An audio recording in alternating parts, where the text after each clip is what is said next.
जेवढी गुणकारी शेंगा आहे तेवढीच छान आपण भाजीही बनवणार आहोत आज. शेवग्याच्या शेंगा ह्या खायला खूप चांगल्या असतात. आपण त्याच्यासाठी घेतलेला आहे कांदा. छान अशी मस्तपैकी मी ग्रेव्ही बनवणार आहे. कांदा घेतलेला आहे छान भाजून आणि त्याच्यानंतर त्याच प्रकारे आपल्याला टोमॅटो घ्यायचे आहे. तेलात परतलेली वेगळी आणि असं तुम्ही जेव्हा गॅसवर ते मस्तपैकी टोमॅटो वगैरे छान असं भाजून घेता आणि त्याची भाजी वेगळीच होते. शेवग्याच्या शेंगा घेतलेल्या आहेत मी 4-5 मस्तपैकी काढून घ्यायची. त्याच्यावरची थोडीशी साल काढायची. शेंगा कवळ्याच आहेत. थोडी-थोडीशी मी जेव्हा आपण कट करतो जेवढी साल निघते तेवढीच काढून घेतलेली आहे. वाटण माझं तयार आहे आता करायला. त्याच्यासाठी मी भरपूर अशी कोथिंबीर घेतलेली आहे.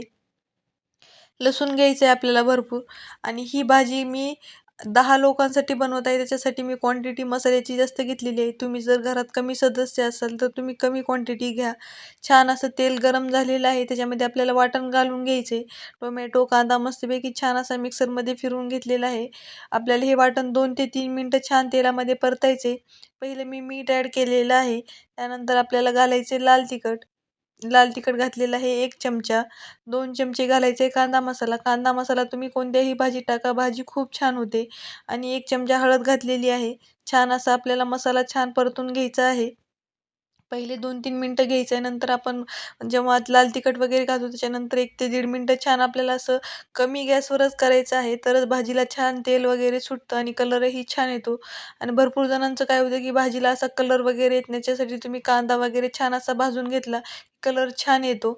आता शेवग्याच्या शेंगा ज्या आपण कट करून घेतलेल्या आहेत, त्या मस्तपैकी आपल्याला उकळत ठेवायच्या आहेत. 5 मिनिटं छान असं आपल्याला गरम पाण्यामध्ये शिजवून घ्यायचे आहे शेवग्याच्या शेंगा. मसाला माझा रेडी आहे.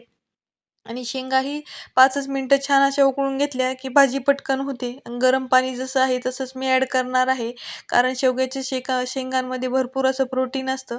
ज्या पाण्यामध्ये आपण शेंगा उकळतो तर तेच पाणी आपल्याला भाजीला ॲड करायचे. भाजी अजून छान लागते.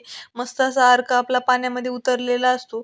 छान असे शिजवून घ्यायचं थोडंसं त्याच्यामध्ये मी शेंगदाण्याचं कूट ॲड करणार आहे. तुम्हाला आवडत असेल तुम्ही घाला, नाहीतर ॲडिशनल आहे.